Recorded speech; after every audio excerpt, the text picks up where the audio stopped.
Students, welcome back to my channel.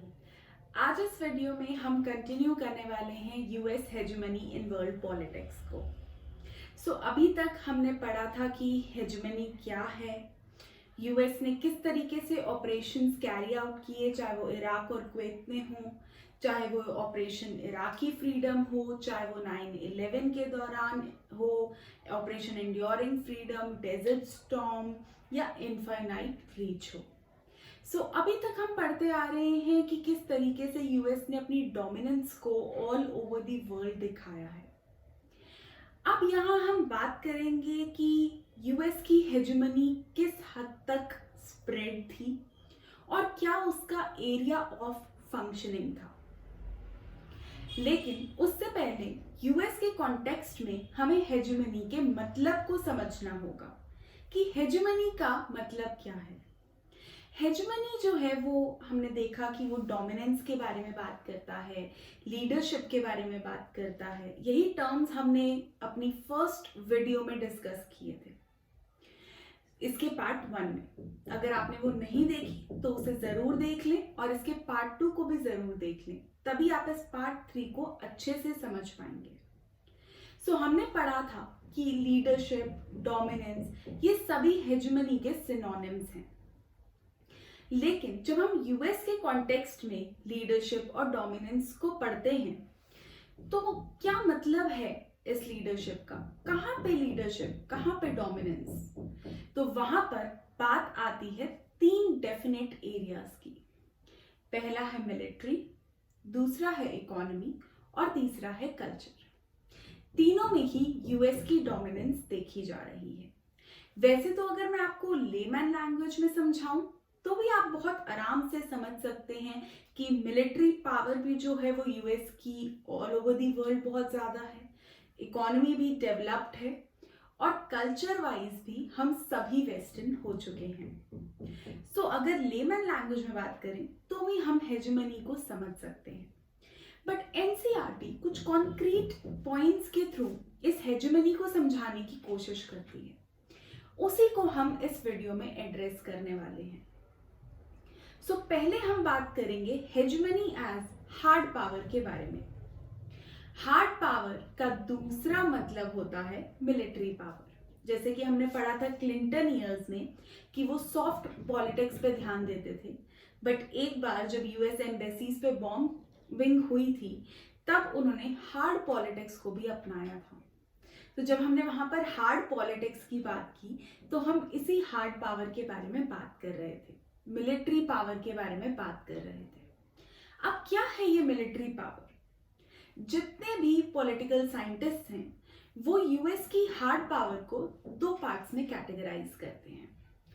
First is absolute and second is relative. जैसे कि English में इनका मतलब ही समझाता है कि एब्सोल्यूट का मतलब है पूरे तरीके से पावरफुल और रिलेटिव का मतलब है किसी के कंपैरिजन में पावरफुल। तो अगर मैं एब्सोल्युटली यूएस की हेजेमनी की बात करूं एज अ हार्ड पावर तो मैं आपको ये कहूंगी कि यूएस इतना ज्यादा पावरफुल है कि आपको आपके नाम से ढूंढकर आपके ऊपर न्यूक्लियर वेपन फेंक सकता है। जी हाँ, यूएस इतना ज्यादा पावरफुल है कि आपको आपके नाम से ढूंढकर, आपको आपकी शक्ल से ढूंढकर आपके ऊपर एक न्यूक्लियर वेपन फेंक सकता है। एब्सोल्युटली यूएस इतना पावरफुल है कि कहीं भी एक्यूरेटली पहुंच सकता है और अपने वेपन्स से इस किसी भी चीज को डिस्ट्रॉय कर सकता है। और अगर मैं आपको इसका एग्जाम्पल दूं तो ओसामा बिन लादेन जो हैं उनको जब यूएस ने ढूंढा था और उनको मार दिया गया था, ये बहुत बड़ा एग्जाम्पल है यूएस की एब्सोल्यूट हार्ड पावर का। अब हम बात करेंगे रिलेटिव पावर की। तो अगर मैं यूएस के बाद 12 नेक्स्ट पावर्स की बात करूं जो मिलिटरीली स्ट्रांग हैं, तो उन सभी 12 पावर्स को अगर हम मिला दें तो वो सारी कैपेबिलिटी मिला के जो कैपेबिलिटी बनेगी वो यूएस की कैपेबिलिटी है। यूएस की जो पेंटागन है उसका सारा बजट जो है वो यूएस की मिलिट्री को प्लान करने में, वेपन्स खरीदने में, वेपन्स मैन्युफैक्चर करने में जाता है, जैसे कि हम जानते हैं कि यूएस की इकोनॉमी एक वॉर इकोनॉमी है जो वेपन्स को मैन्युफैक्चर करके और उसको सेल करके ही चलती है। तो नेक्स्ट 12 पावर्स को कंबाइन करें उतना ज़्यादा पावरफुल है। मोस्ट ऑफ द बजट जो है वो उसका वहीं पर स्पेंड होता है, तो रिलेटिवली भी बहुत ज़्यादा पावरफुल है US as compare to the rest of the countries जिनको हम पावर में गिनते हैं। अब हम बात करेंगे नेक्स्ट हेजेमनी की, जो कि है स्ट्रक्चरल पावर। जैसे कि किसी भी कंट्री का स्ट्रक्चर उसकी इकोनॉमी पे बेस्ड होता है, उसी से ही हम इस स्ट्रक्चरल पावर को समझ सकते हैं, जो इकोनॉमी के बारे में ही बात करती है। अब हम सभी जानते हैं कि यूएस की इकोनॉमी कितनी ज्यादा पावरफुल है, बट इसके अगर कुछ कॉन्क्रीट एग्जांपल्स मैं आपको दूं, तो सबसे पहले जो सी लेन ऑफ कम्युनिकेशन है, यानी सी में, पानी में जो लेन्स ऑफ कम्युनिकेशन है, जो लाइंस ऑफ कम्युनिकेशन है, उसको एस्टैब्लिश करने वाला सबसे पहले यूएस था। इंटरनेट, वर्ल्ड वाइड वेब, जिसके थ्रू आप ये यूट्यूब चला रहे हैं, ये भी यूएस की देन है। कोई भी ऐसा सेक्टर नहीं है इकोनॉमी का, हम जानते हैं 3 सेक्टर्स होते हैं, प्राइमरी, सेकेंडरी एंड टर्शरी। तीनों में ही यूएस के जो एम्प्लॉइज हैं वो काम करते हैं, और ऐसे कोई सेक्टर नहीं है जहां टॉप 3 लिस्ट में यूएस नहीं आता। और अगर मैं एमबीए की बात करूं, जो आप सभी इससे बहुत ज़्यादा नोन होंगे, कई लोग इसे करने के बारे में सोच भी रहे होंगे, या कई लोगों ने एमबीए कर भी लिया होगा, तो बिजनेस एक प्रोफेशन है और उसे सिखाया जा सकता है। एमबीए की डिग्री सबसे पहले जहां आई थी वो भी अमेरिका है। सो अमेरिका जो है इकोनॉमिकली अगर हम देखें तो बहुत ज़्यादा प्रॉस्पेरस है, और इसीलिए उसे एक हेजेमॉन की तरह, एक डोमिनेंट लीडर की तरह देखा जाता है।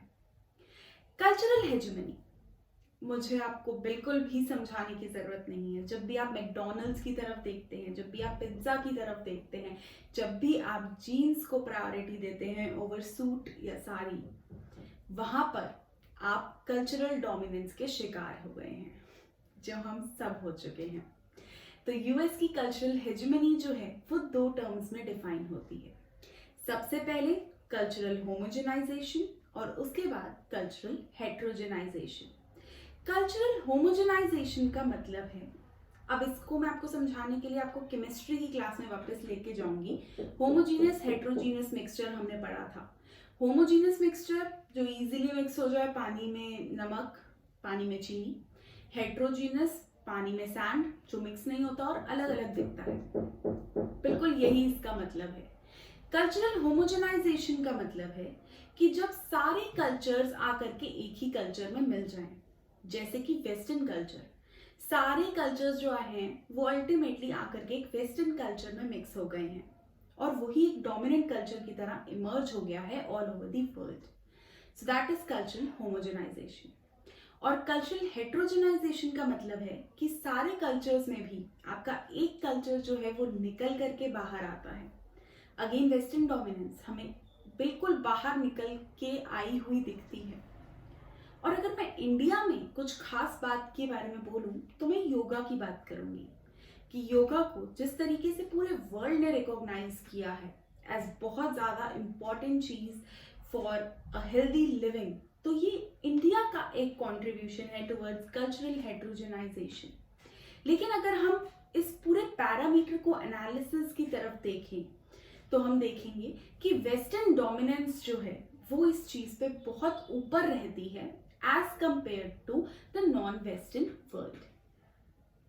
लेकिन अब आप कहेंगे यूएस तो बहुत ज़्यादा पावरफुल है, जहां मन करता है वहां ऑपरेशंस कर लेता है, जहां मन करता है वहां से लोगों को उठा करके अरेस्ट कर लेता है, कोई लॉ नहीं चलता, हार्ड पावर भी उसके पास है, इकोनॉमी भी उसकी अच्छी है, कल्चर भी उसका अच्छा है, तो क्या यूएस आगे बढ़ता ही जाएगा और उसको कोई चैलेंज नहीं कर पाएगा?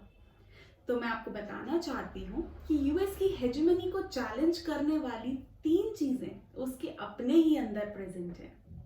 Yes. First is the institutional architecture. अब ये क्या चीज़ है इंस्टीट्यूशनल आर्किटेक्चर? बहुत ही सिंपल है। आप सबने सुना है लेजिस्लेचर, एग्जीक्यूटिव, जुडिशरी। हमने पढ़ा है चेक्स एंड बैलेंसेस के बारे में। तो डेमोक्रेसी जो है वो वेस्टर्न वर्ल्ड से ही इंडिया में आई है, तो नेचुरली ये चेक्स एंड बैलेंसेस का सिस्टम भी वेस्टर्न वर्ल्ड से आया है।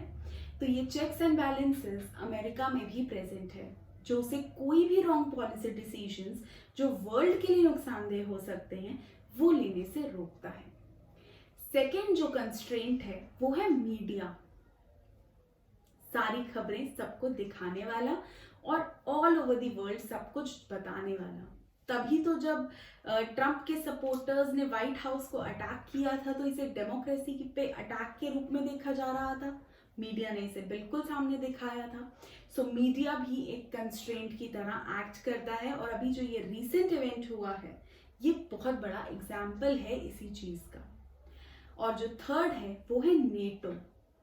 जी हाँ, नेटो हमने पढ़ा है कोल्ड वॉर पॉलिटिक्स में कि किस तरीके से वो एक मिलिट्री अलायंस था। तो नेटो में हमने पढ़ा था कि 12 मेंबर स्टेट्स थे जो ये कहते थे कि attack on any one is attack on all. So उसी तरीके से जो बाकी की कंट्रीज उसमें हैं, जो बाकी के मेंबर्स हैं अलायंसेस के, वो कोई भी डोमिनेंट गलत स्टेप लेने से यूएस को रोकते हैं, वो अपना स्टेप विड्रॉ करते हैं, जिसकी वजह से यूएस कोई भी गलत स्टेप जो है वो नहीं ले पाता। सो 3 कंस्ट्रेंट्स हैं, institutional architecture, media and NATO. अब आप कहेंगे इस हेजेमनी को ओवरकम कैसे किया जाए, कैसे बाहर निकलें इस हेजेमनी से, कैसे हम एक ऐसा वर्ल्ड एस्टैब्लिश करें जहां मल्टीपोलर वर्ल्ड हो या मे बी बाइपोलर वर्ल्ड हो। चाइना भी राइज कर रहा है अभी। सो कैसे उस वर्ल्ड तक पहुंचेंगे? तो हेजेमनी से डील करने के लिए, उसे ओवरकम करने के लिए 3 स्ट्रैटेजीज बताई गई हैं। फर्स्ट स्ट्रैटेजी है बैंड वैगन स्ट्रैटेजी। अब बैंड वैगन स्ट्रैटेजी कहती है कि हेजेमॉन तो रहेगा, यूएस पावरफुल है, हम उससे नहीं लड़ सकते, तो जितने भी बेनिफिट्स उससे मिलते हैं वो एक्सट्रैक्ट कर लो, उनका फायदा उठा लो, और जो खुद बेनिफिट उससे ले सकते हो वो ले लो and let it stay. Second है हाइड, वो कहते हैं छुप जाओ, हेजेमनी से पंगा मत लो, साइड छुप जाओ, ना बेनिफिट्स लेने की जरूरत है ना मुसीबत में पड़ने की जरूरत है।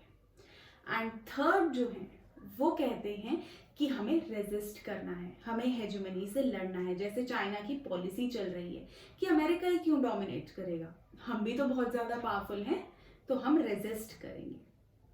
इंडिया ने भी बहुत केसेस में रेजिस्ट करने की कोशिश की है हेजेमनी को, और नाम अपने आप में एक रेजिस्टेंस थी टू हेजेमनी कि हम ज्वाइन नहीं करेंगे आपके इस सुपर पावर पोल को, हम अपना ही एक थर्ड वर्ल्ड ऑर्डर बनाएंगे।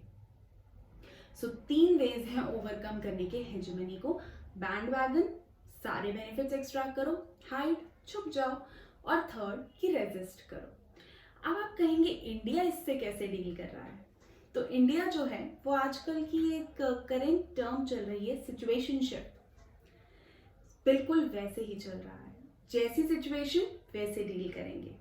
जब हो सकेगा बैंड वैगन यूज करके बेनिफिट्स एक्सट्रैक्ट कर लेंगे, जब हो सकेगा छुप जाएंगे, चुपचाप कुछ भी नहीं बोलेंगे, और जब मौका मिलेगा रेसिस्ट भी जरूर करेंगे।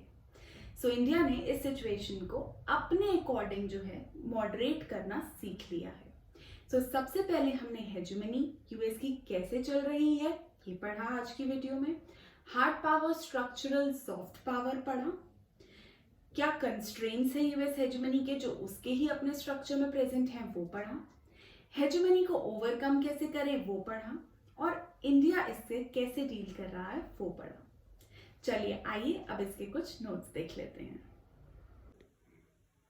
Hegemony of US. डोमिनेंस और लीडरशिप का मतलब है हेजेमनी। मिलिटरीली, इकोनॉमिकली और कल्चरली 3 डायमेंशंस में चल रही है यूएस की hegemony.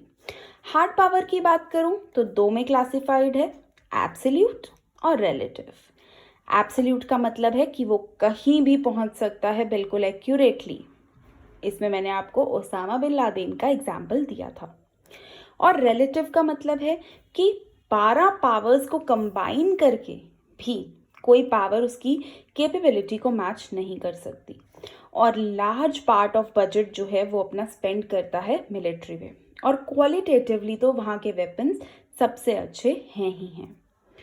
Structural power, sea lanes of communication उसने ले किए हैं, इंटरनेट वहीं का प्रोडक्ट है, MBA जो प्रोफेशन सिखाया जा सकता है, ये चीज़ भी अमेरिकन प्रोडक्ट है, तीनों सेक्टर्स ऑफ इकोनॉमी में डोमिनेंट है, टॉप 3 लिस्ट में आता है, और सबसे बड़ी बात कि जितने भी इंटरनेशनल ऑर्गेनाइजेशन है, वर्ल्ड बैंक, IMF और WTO जो इकोनॉमिक ऑर्गेनाइजेशंस हैं, उन सभी के हेडक्वार्टर्स जो हैं वो US में हैं और बहुत ज़्यादा पॉपुलर हैं अपने आप में। हम सभी जानते हैं कि US का मेजर बजट जो है वो यहीं पर जाता है।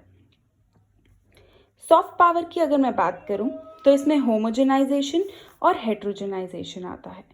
होमोजेनाइजेशन का मतलब है एक ही कल्चर का बाकी कल्चर्स के साथ मिक्स हो जाना, और हेट्रोजेनाइजेशन का एक कल्चर का डोमिनेट करके बाहर आना।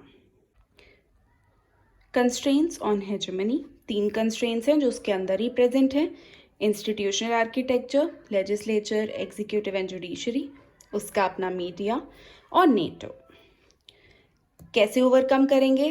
बैंड वैगन, बेनिफिट्स एक्सट्रैक्ट करके, छुप कर या रेजिस्ट कर कर। और इंडिया जो है इन तीनों को सिचुएशनशिप में यूज़ करता है, जैसी सिचुएशन वैसे ही उससे डील करता है। Welcome back guys, I hope आपको ये चैप्टर समझ में आया होगा। इसमें एक इंडो यूएस का टॉपिक रह गया है जो अपने आप में एक बहुत ही वाइड टॉपिक है। सो रिलेशनशिप्स पे जितने भी टॉपिक्स हैं जैसे चाइना, USSR, US, इन सब की एक सेपरेट वीडियो जो है वो मेरे चैनल पे आपको अवेलेबल हो जाएगी बहुत ही जल्द। सो प्रोबेबली नेक्स्ट वीडियो जो है वो इंडो यूएस रिलेशंस पे होगी। Till then, if you like the video, please like, share and comment. Subscribe करना बिल्कुल ना भूलें और Instagram पेज पे अपनी क्वेरीज को पूछते रहें, उसे फॉलो कर लें। Facebook पेज को भी आप ज़रूर फॉलो करें और अगर आपको कोई भी प्रॉब्लम आ रही है आप कमेंट सेक्शन में उसे लिख सकते हैं। So stay tuned for my next video. Till then, take care of yourself. God bless you all. Thank you.